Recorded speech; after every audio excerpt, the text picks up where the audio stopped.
Hi, welcome to the Love Disciple podcast. I'm Saint, here as always with another interview.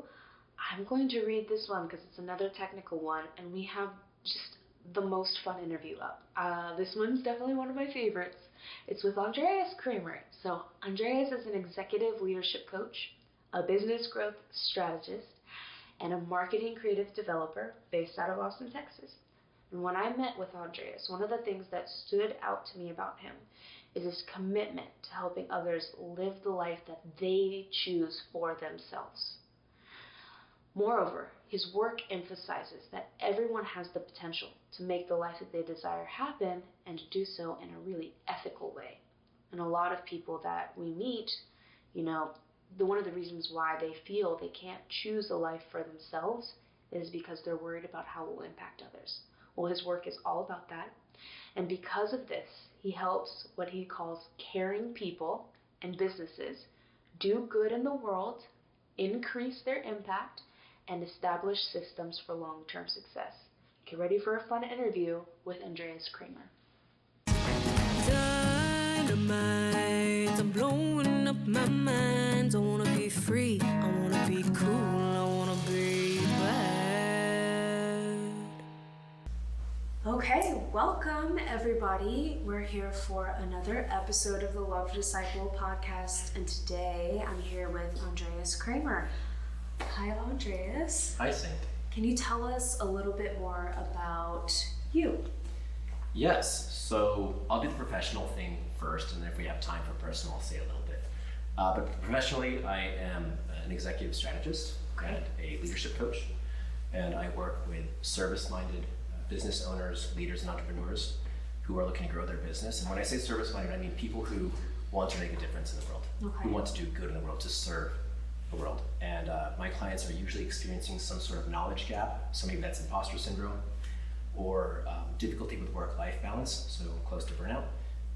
And then often they're having trouble getting ahead of the game, so reactive instead of proactive.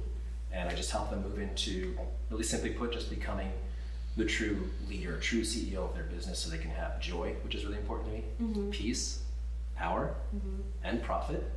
And then they can focus on what they really want to do, which is grow their business and make the world a better place. Right. Why? So obviously this is a spiritual podcast. And we talked a little bit before this about what we would kind of cover. And obviously we know how business is spiritual, but can you talk a little bit about, why start a business? Why is this spiritual for you? Sure. I have a couple of different answers. One way that we know that there's spirituality in businesses, we use the word culture. So businesses always have a culture, whether they acknowledge it or not. So what is culture? It's like this energy, the way the company kind of manifests itself through communication, behavior, values, all these mixes. I would call that the spirit of the business. The culture is the spirit. So you can have like the bones, the brains, the heart, that's like finance, structure, policies, but if you don't have that spirit in the body, it doesn't attract us. It's not alive. You know what you mean in a live company? So it's my first answer, is culture already tells us that spirit is in business. Secondly, the kinds of people that I'm working with are service-minded, right? So they already know that there's something they're supposed to do in this world, and in some way they're supposed to help. And inevitably, their intention in starting a business is to be of service. I would call that spirit. I would call it spirituality, because they're not getting into it. By the way, money, we're going to talk about this, I'm sure. Money is great. Power is great, depending on what you do with it. And it's a good reason to be in business. Like, hey, I'm going to make some money and make some impact. But it starts every time from some little kernel of an idea of like, what is my purpose? What am I here to do?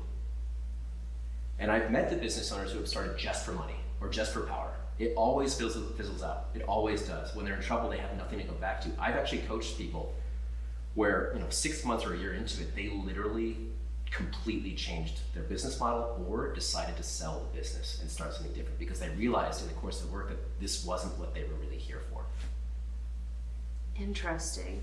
There's so much to dig into there. The first thing that I wanted to mention was there are people who I've studied in business who take that what I'm going to frame as a masculine approach. And I don't mean masculine in terms of man. I mean masculine in terms of the way that you're approaching things is sort of like analytically, you look at all the components, what you call the skeleton, the bones, the heart.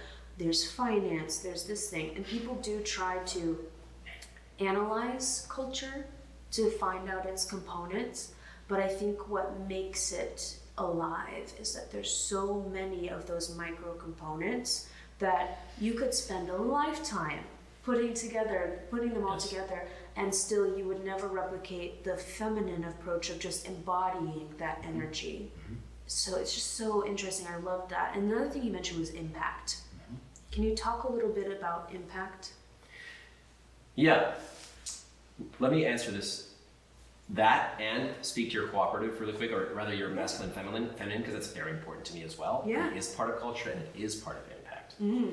So what's happening in the way I'm seeing the world, and I think a lot of people are, is that we're moving, it's not that we're moving away from masculine leadership, which I define as more authority driven. Top down, you do. More aggressive, more to the point, right? And we're realizing the power of feminine leadership, or sometimes people call it beta, and there's this ridiculous idea that being alpha is better than beta. It's so silly. We're talking about well-rounded. We need to be well-rounded. So people are, well, times are changing. Yeah, they are. You have to actually start listening to people. And how do you listen to people? From which energy? From the feminine energy, which is cooperative. So now we're learning how to put these two together into what I've heard called the Omega leadership, which is combining the best aspects of masculine and feminine without compromising their strengths. So you're leaving the weaknesses, and not compromising on the strengths. In terms of impact, can you elaborate a little bit more for like what you might be thinking there? Yeah, I mean, one of the key things that you mentioned is, why would you start a business? You say because you want to have impact. You know, you're getting, of course, the power, the money, the profit, but it's a service, right? Yes. Okay, great. There's a direct tie-in between impact and abundance. It's direct. Really? The more impact you make, the more abundant you will be. I love that. Okay, continue. Yeah, which also means you better get humble fast. Really? Because when you're, put it this way, it's an analogy I like to use. Let's say you've always lived inside of your house, you've never stepped on the balcony. Well, you can think all the things you want to and have all the big dreams you want to, and you might be shouting to the walls, but ain't nobody outside gonna hear what you have to say. Yes. So you need to step on the balcony. When you step on the balcony, what happens? People can see you. When you open your mouth, what happens? People can disagree with you. Now they can literally throw bad stuff at you, right? S-H-I-T, coming your way because you're standing outside and they can see you. But you can also get people who didn't know you to hear you and be impacted by you. Yeah. So if we're going to make impact, we must realize that we're going to A, put ourselves in a position for critique, but B, put ourselves in a position to make a change in the world to somebody who didn't see us before. So imagine you run your business from inside the house. Maybe you can find ways to somehow communicate with the outside world. But how much higher do your chances go to have success when people can see you and experience you, which is what I call impact. So again, you know I love logic. I think you already know that about me. Yes. Logically speaking, if you stand outside and open your mouth with the goal of helping somebody who's walking by, you stand to have more success. The problem is you're going to have stuff thrown at you. Yeah, absolutely. And I can't wait to see what stuff is thrown at me from this podcast, to be honest. Not this episode specifically, but the podcast in general. There's the same teacher who talked about being able to put together the individual components to make one big thing. He has this saying, if you want to make more money, shake more hands. Have you found that to be accurate? It's 100% true. Yeah. And the shaking more hands has to be with a message. Yes. If we don't have a message, right? If I talk to 1,000 people and my basic message is, I have the best service. That's not a message. That's just an explanation of what I have.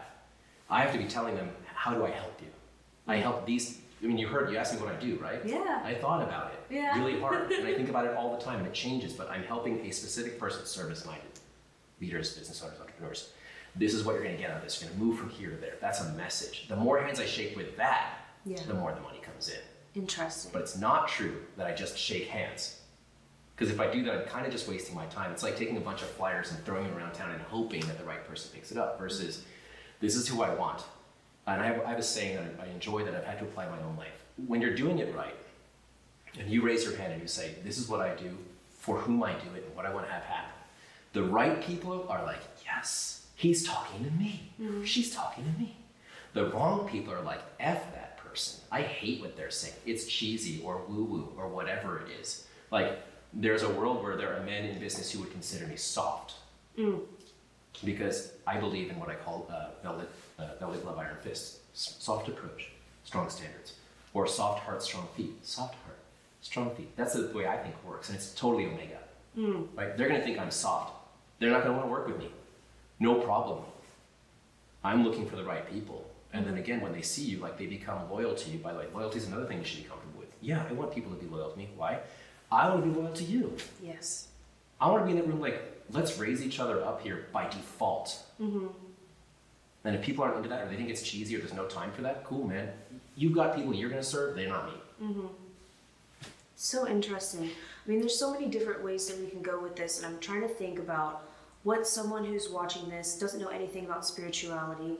Maybe they work for a business or they have their own business. I want them to know, like, what lens you are coming from and what can they take from it to apply to their life. Great. Awesome question. It's a really awesome question. So as a strategist, I tend to come from, all right, what are the problems? So when everything's great, everything's great. You don't really have to work hard. It's really easy to be a leader when everything's smooth. It's when it's hard that we're challenged. So I would say to this person, the reason they might be asking that question is something's maybe missing. That would be one problem. Something's missing from their workday. They feel like they're just part of a machine and they're not enjoying themselves, they're not fulfilled, right? Or even worse, they feel that they're in the wrong place, but they don't understand it. This is where spirituality comes in. So for those who are, and we're not talking about religion, by the way, all respect, I think you know this about me too, all respect to all. As long as you're ethical and good and trying to do good in the world, I'm good with you, whatever you call it. But we are talking about a certain kind of faith, which is that you're here for a reason. Yes. You matter. You have a purpose. You have a destiny to be fulfilled.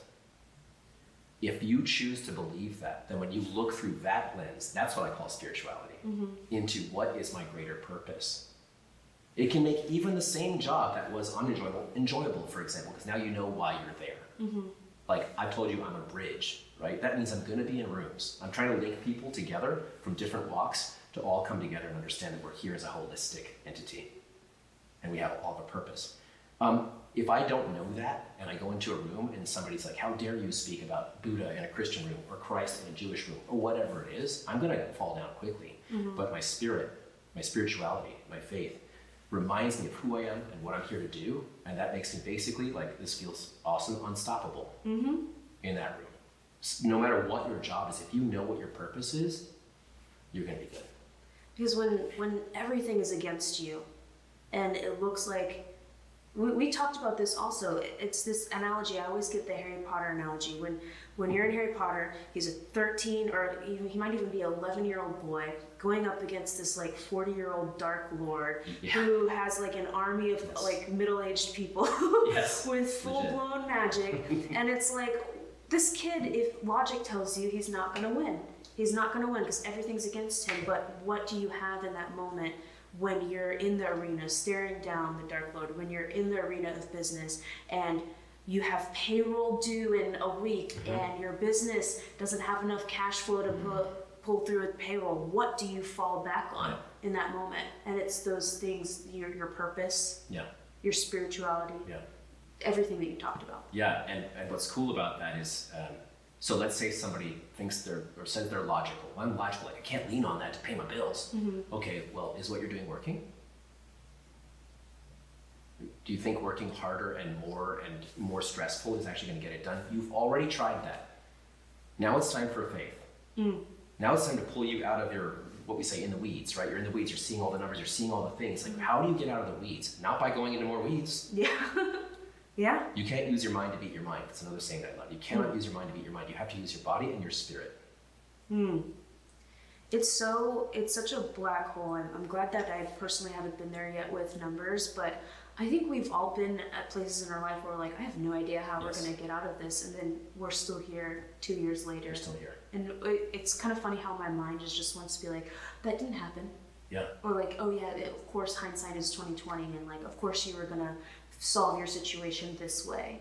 Yeah. but it doesn't feel, it's never resolved in the elegant, logical way. And so my brain is like, oh, just disregard that. That's like an extraneous data point. Yeah, to the contrary, regard that. Yeah. Like, that's where we go when stuff is hard. We go to I have a test for your leadership style, okay? I did it on myself the other week, and mine is centered on passion and structure.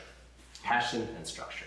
Okay. What does this mean? When the S hits the fan, I need to tap back into my passion and my structure. What's interesting to me is when S hits the fan, I start losing my passion and losing my structure. So that's leaning into like a tangible spirit. We're all different, but I'm Mr. Passion, Mr. Structure when it comes down to it, so I need to lean on that. And I say that because if I don't know those are intangible, well, passion is very intangible. If we're just being logical, we're like, no, I have to fire somebody or I have to like do more on my own. That's the saddest answer. And when I say sad, not from like, oh, you're terrible. I mean like it's actually sad because I see people who are already working their behinds off. I guess the answer is more work. No, you're gonna stop and you're gonna look at the whole thing from way up here. Yeah. And you're gonna realign yourself with what you're here to do, who you're here to do it for, and what your natural style is.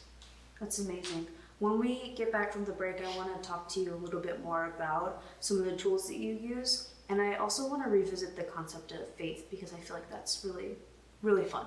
It is. Cool. Thank you.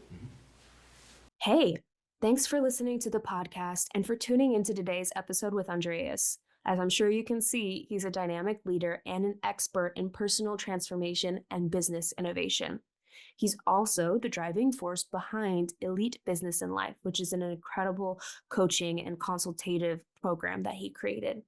He, of course, has a proven track record of driving innovation in business, and he's all about helping people understand how they can live in spiritual and personal integrity while also growing themselves and their business.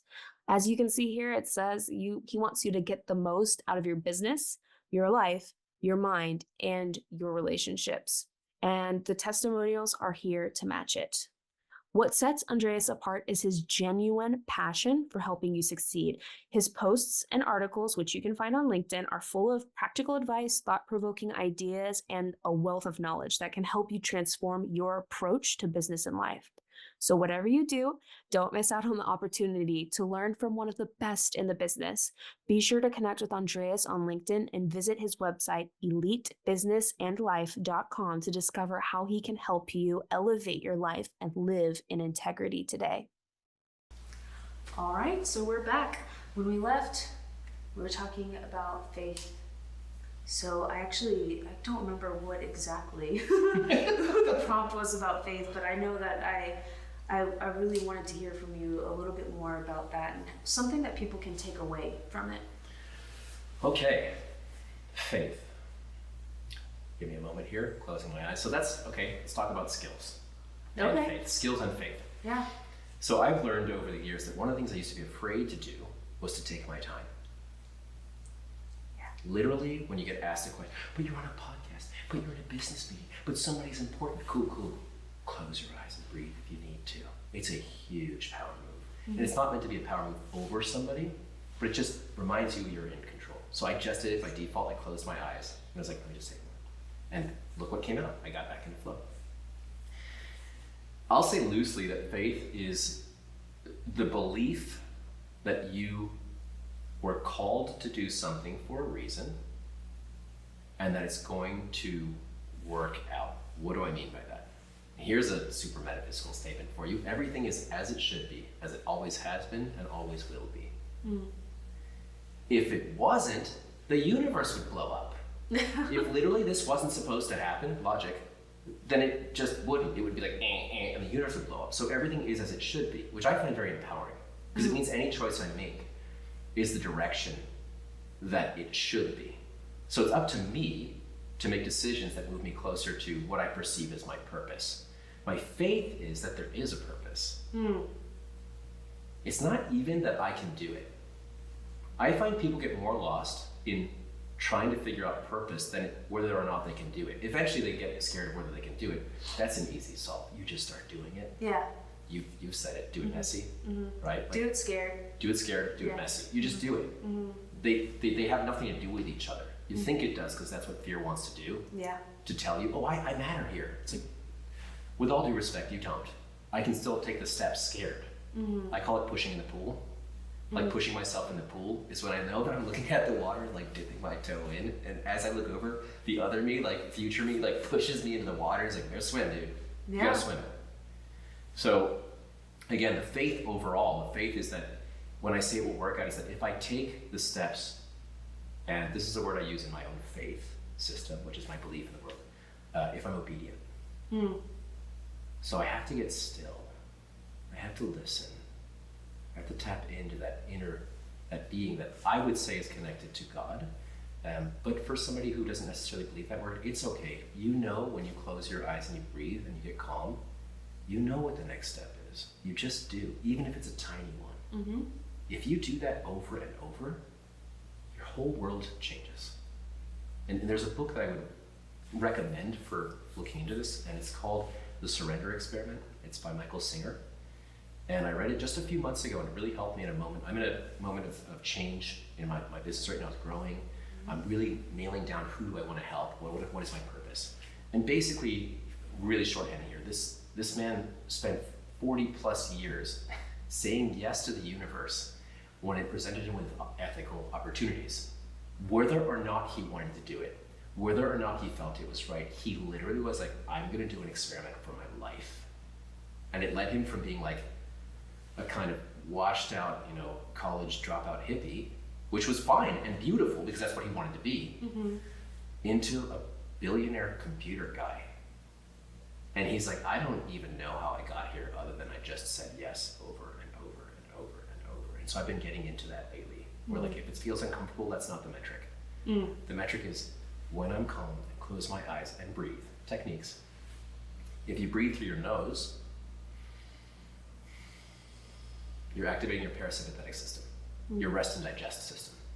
If you breathe through your mouth, you're activating your sympathetic nervous system, fight or flight. Sometimes we need fight or flight. Like when it's on, you need to be ready to go. But I'd like to train executives to have shoulders back, chest lifted, chin even, which is a posture that gives you centeredness, and then breathe through their noses. And I want you to make decisions from a place of calm and centeredness instead of fight or flight. That's how we start moving from reactive to proactive. And it's really hard in fire situations to think, but I don't have time to stop. And with all due respect, you hear me say that a lot, and with love, that's my other version, with love I tell you, no, you're wrong. That's not true. You have 5 seconds. You have 10 seconds. You will make better decisions if you just slow down and breathe. There's so much to talk about there. I think the energy that you are embodying is a very royal energy. And I've been reflecting, just like you've been reflecting on Michael Singer's work, about what it means to be royal, what it means to be a king, what it means to be a queen. And I think both of those have slightly different answers, but in my reading, I found that being a king is somebody who takes such powerful responsibility, not in like a boring or like way, but so much responsibility for themselves and the results in their life. Not in a way of having it all figured out, but in a willingness to do whatever needs to be done, that they're able to create results and impact for other people. And I really like that. Like when you sat up straight and when you embodied that, I felt that. I felt somebody who takes responsibility for themselves, for their body, for their presence, for their energy, and is willing to do whatever it takes to get the result that's needed. Yes, and this is where you use your body to overcome your mind. Because we know this too. If I put 2 people behind a screen, and one, you just saw a shadow like this and a quiet voice, and they're kind of like breathing really slowly. And the other one, the person's lifted up and you hear them nice deep breaths. And maybe they say a word and it's sonorous, it's present.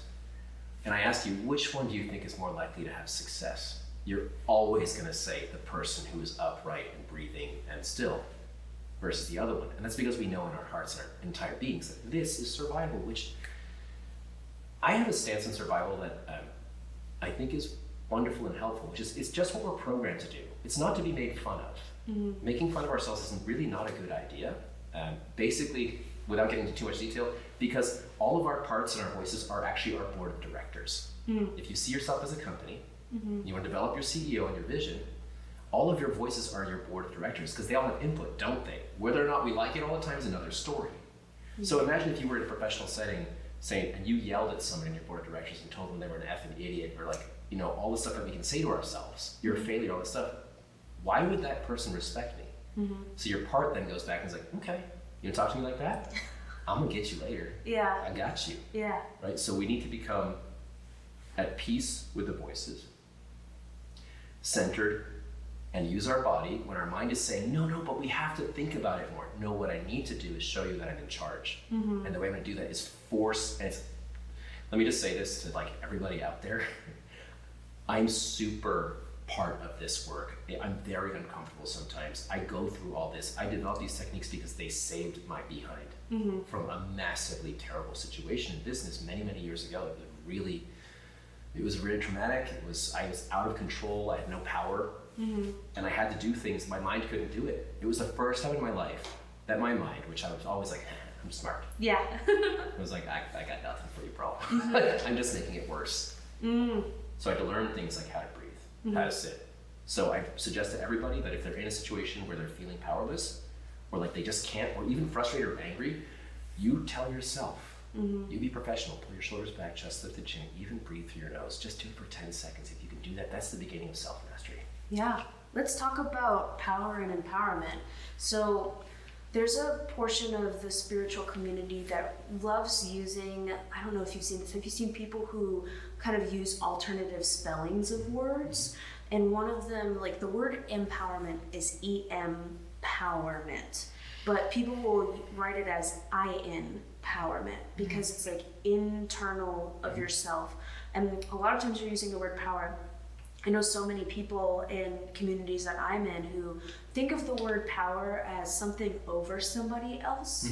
It's like an external power, but when power is internal, I think that it's a different feeling in the body, and there's some difference there that I'm trying to tease out. Do you happen to know what the difference is? Well, I have my take, Yeah. and I have my experience. Yeah.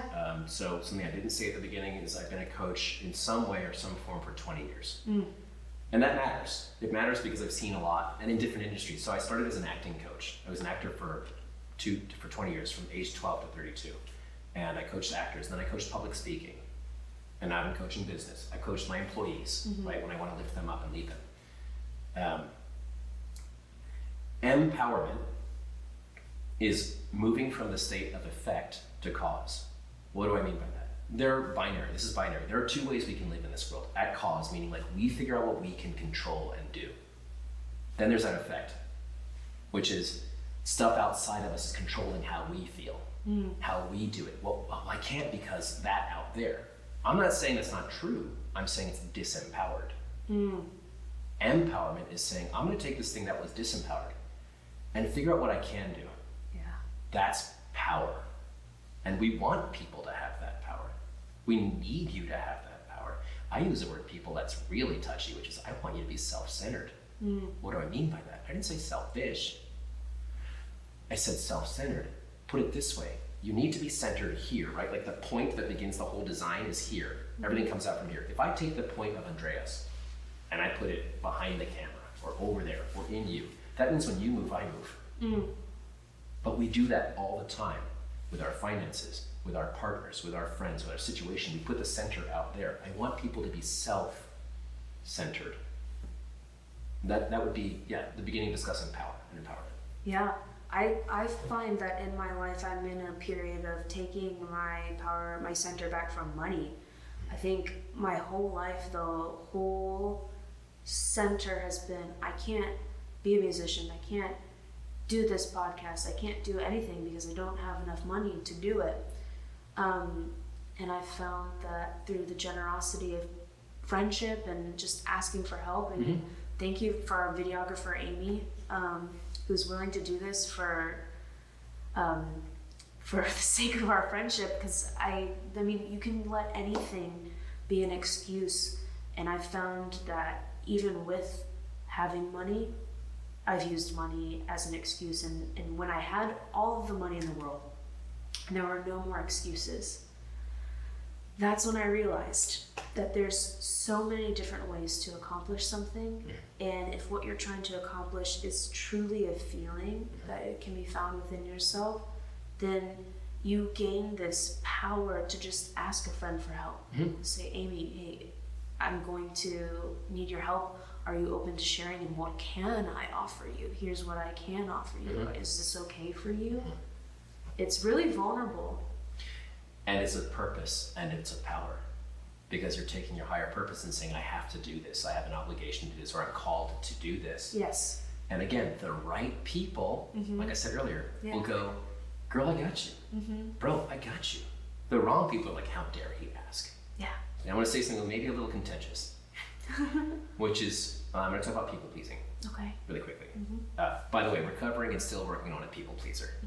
Coupled with high performance and perfectionism, it's really hard. Yeah. But people pleasing is a other-centered, ad-effect excuse. So no, you shouldn't consider whether or not somebody will be mad at you for asking. And no, you shouldn't consider whether or not they're going to value or devalue you. You have to consider what your purpose is and trust, faith, that the right people will say yes. The worst case scenario, the real one, is that you don't ask and you never find out. Isn't it wonderful to find out, like you did with Amy, that people see you and appreciate you and that you just want to give back all you can? But had you done what I would do in people-pleasing state and be like, I don't know how she'll take it, I'm not sure if it's right to ask, like, you got to stop all that. And that's why you have to go back to your question about sort of impact. What's the impact I want to make? I got one life, sister. That's just real. It's over when it's over. I like thinking like that, especially in hard times, because I'm like, that's right. I got to refocus my mind on what I can do. Sometimes I can't be grateful. Like, I'm not always a positive thinker, let me say that. I don't always believe in positive thinking, but I always believe in possible thinking. What's possible right now? Let me just focus on that. Even if right now it's literally, I can put my shoulders back, that's what's possible. I hate this. Then part of me is like, no, how dare you? Let's solve. Let's do it. Like, just do that, right? Yeah. It feels so, whenever you're doing that and you don't want to. I wanted to ask you, so we both have this perfectionist mindset, we're both smart, we have this logical mind. I'll take that. And we can see what the next step is. So when we approach the cliff and we have to get to the other side and there's no bridge, and then, so can you give a tangible example of a moment for you where you're like, I have no idea how this is going to be solved, and it's just pure faith and you find a solution? Yes, I do. So I'll go back to that bad business situation that I had. I had opened up a bar, a very successful bar. Really? It was awesome. Oh, so cool. Yeah, it was really cool. And to give credit to everybody, like, I was kind of led into it, and I rose to the challenge. I did the thing, and I'd gotten my parents to invest money in it. Like, there was a lot on the line. Yeah. And it was this horrible business relationship, and I signed a bad contract. I made mistakes. I effed up. I also tried my butt off, but they got really, really bad, to the point that maybe somebody might need to hear this, to the point that I was drinking a bottle of tequila every day. I mean, an actual bottle of tequila every day. I was taking NyQuil to sleep. I was taking Xanax. And the second I started taking the Xanax, I was like, no. I've never been like this. What's happening? This isn't my life. Long story short, the Buddha came to me and helped me in different ways. And I left the business. And I didn't get all my money back. And I had no idea what was going to happen next. And I knew that I was broken, but, gosh darn it. I was like, I am going to make something out of my damn life. I have to. Like, thank you, God, for allowing me to believe that I was worthy somehow, even in a moment of great unworthiness. I had no idea what was coming next. That was 2017. Dang, that was just the other day. Pretty much. That was 2017. I had accomplished a lot in my life and done a lot, but I'd always had this thing in the back of my mind that I needed to do it with somebody else. It was always, well, I'm good at building other people's businesses, but not my own. And I didn't know anything about the food and beverage industry, which was also linked to the acting industry. And I literally took 6 months and did absolutely nothing with a little bit of money that I got from the bar. And that was the beginning of becoming a business consultant and realizing, oh wait, I've always been helping businesses. I'd always been an actor and an artist. But meanwhile, I've been running people's businesses on the side and not even realizing it. And so I took a huge, bold leap, walked into a place where I had a connection. A girl I had just started dating at the time, who's now my fiance. And I said, can I talk to your owner? I can see there are problems here. So I basically pushed my way into a meeting, told him I would analyze the business. I had this 200-point system, and I was going to get back to him in 3 days. I would give him the 3 days for free. And if he liked it, he would hire me. And he was like, okay, go for it. Now, at that point, I'd never codified just my system. So I was like, okay, I went home and it was like all week at working on this thing. I walked through the business, I did it, I gave him this huge presentation. I didn't sleep for days, and he hired me. Dang. So that's a perfect example. If I had no idea, but I did do what I now know in retrospect is what I've been suggesting.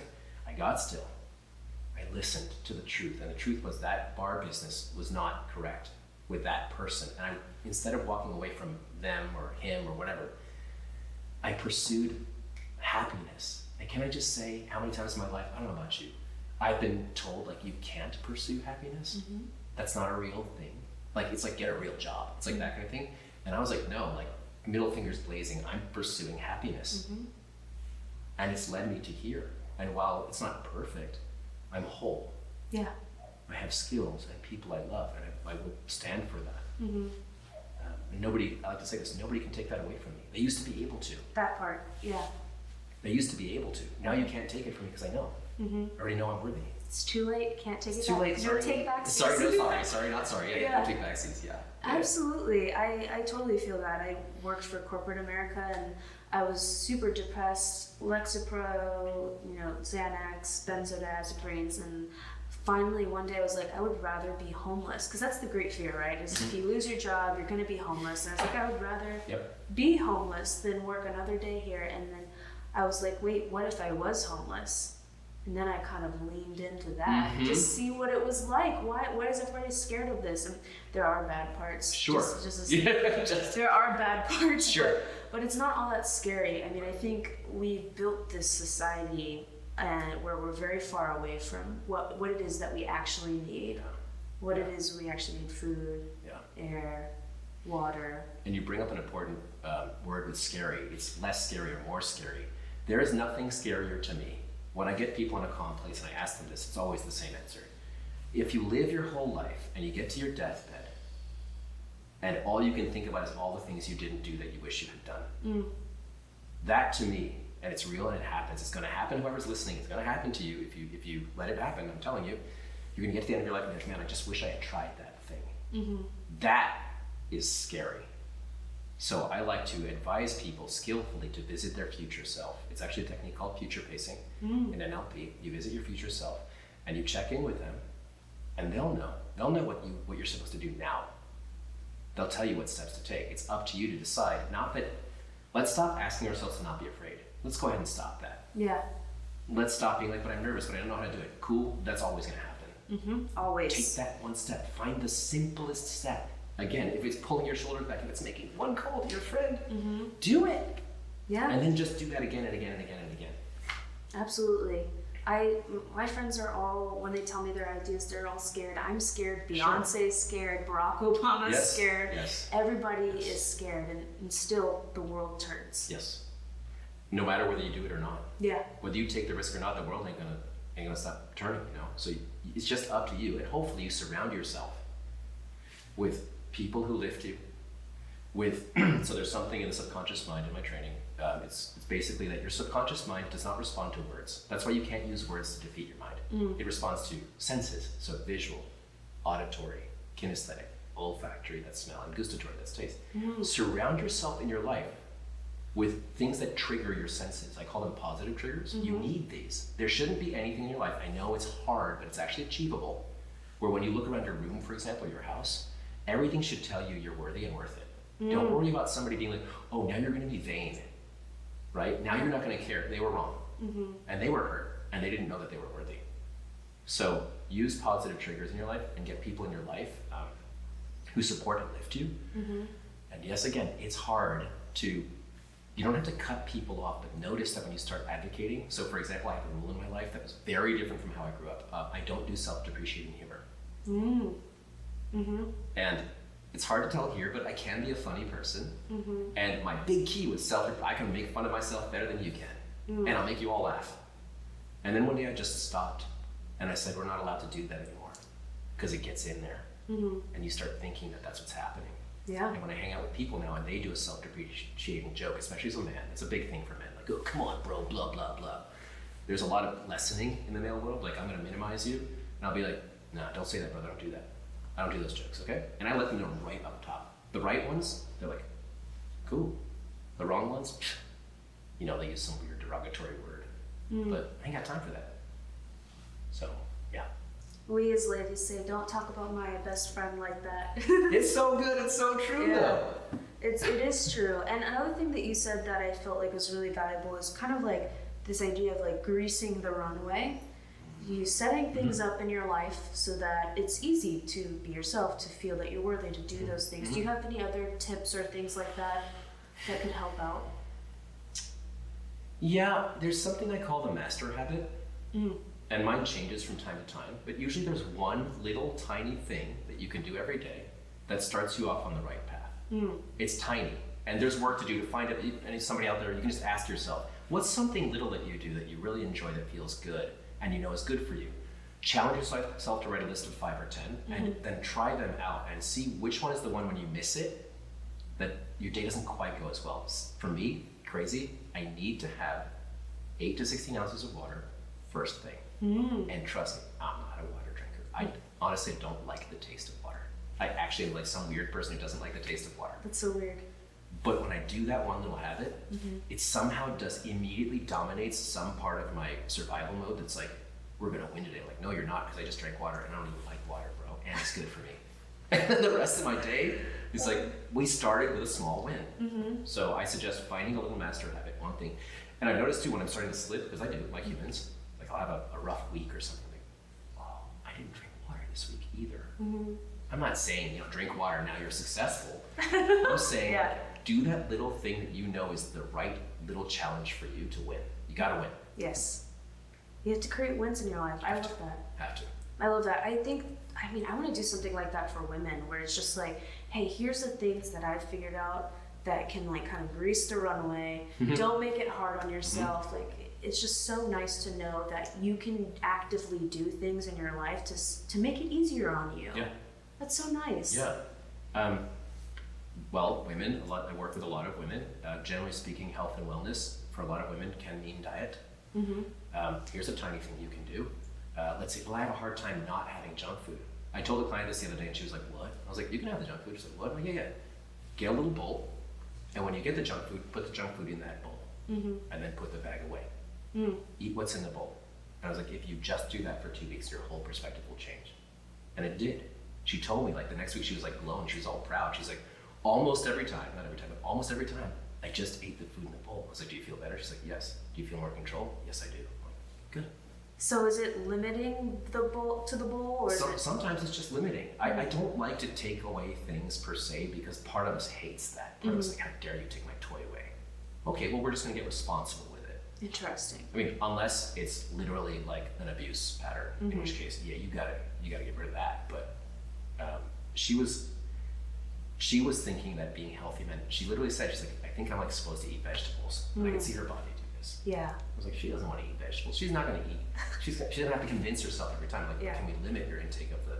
Now, what happens that I didn't say to her at that point is, once you start limiting it, you start realizing you have control. You don't actually always choose to get the snack. Yeah. Because now you're like, do I want to do the bowl? Do I? You know what? I don't need this anyway. It just starts happening, and then we can bring the rest in. Yeah. It's almost like you have to take the first step for the next step to come up. And the same in business. Yeah. When we're busy dreaming about changing the world, which, by the way, it can be very overwhelming. I'm like, I want to be talking to millions of people and helping them. Great. Dude, what can you do literally right now? Yes. Not even this week. Like, just right now. Just do that. Yeah, that's excellent, very solid business advice. As we wrap up, I wanted to ask you, I know you recommended the Surrender Experiment by Michael Singer. Is there another text that you recommend that would really help people, whether it's business or in life? I'm going to give you a bit of a Zen answer here. Okay. If there's a book that brings magic into your life, I'm getting a little emotional because it's like magic is so important to me. Remember that book and read that book again. Maybe it was something you even read as a kid, the one that gave you hope, the one that made you dream, the one that inspired you and lifted you. Read that book. Yeah. It's more important than any Atomic Habits or anything else you can read. Highly Effective People, etc. Those are great books, but those are the details. Those are the weeds. When you talk about energy and spirit and culture, what lifts your heart? Yeah. What brings you joy and purpose? And for me, it was like fairy tales. So I bought a book of Nordic fairy tales. Nice. Really nice book, and a book of the original Grimm brothers, which are totally crazy, by the way. And I'm reading them. That inspires me to do business. The technical stuff, and we can all learn that. We can all coach through that. It's fine. There's skills. We got the skills, but it's the belief behind it that we need to nurture. Yeah, I love that. It's the masculine, the little tiny things, or the embodiment, the feminine. People call that in magic, it's the left-hand path, is the feminine path of like embodying or accepting or enveloping, and the right-hand path of like the mind. Yeah, and it's really about melding both and understanding that the way that we're moving, and I love that we're moving this way, is to understand how to incorporate both, using which one when. So I'll say you need to be the eagle and the mouse. Oh. You need to be the eagle and the mouse. Yeah. So I'm the eagle from 3,000 feet up, I don't know how high they fly. But they're seeing this whole landscape, and their eyes are amazing. They can see everything, including the little mouse down there. If you're stuck up here, it's gonna be very hard to do anything. Yeah. You have to go down. But even more, you gotta be on that ground to that little mouse running around. Like, okay, I see what's going on here. I can see everything. I know what it's like to touch the earth. Yeah. That back and forth, that's real mastery as an executive. Being able to both see the big picture, your P&Ls, your balance sheets, where you're going with projections, and also literally greet somebody in the hallway like a human being who matters to the company. Absolutely. Thank you for taking the time to talk with us today. I had a great time. And yeah, if people want to work with you, how can they find you? So there's a couple of different ways to find me. If you don't mind if I mention my core program, like what I really do. So it's called the Executive Mastery Accelerator. It's for those service-minded business leaders that we talked about to move from all the things we said, knowledge gaps, a lot of what we're talking about, like a lack of belief, work-life imbalance, being behind the 8 ball. And there are 3 basic ways to do this. There's self-mastery. That's one track. It's 12 sessions. And that's mind and life. So literally the business person's mind and their life. There's business mastery, which is executive vision. We just talked about being the eagle, right? And then planning. And then there's leadership, which is basically becoming the person you need to be to lead in difficult situations. So in other words, we're going to talk about stress. We're going to talk about identity, all that stuff. People can learn more about it at my website, which is elitebusinessandlife.com/EMA. Or listen, I'm a hands-on person. They can literally write to me at andreas@cpglobal.org. It's just more effective for me to be direct. Nice. So that's the way to do it. That's awesome. Yeah. Well, thank you. I appreciate your time. Welcome. I appreciate yours too. I'm glad you're doing this. Yeah. Dynamite, I'm blown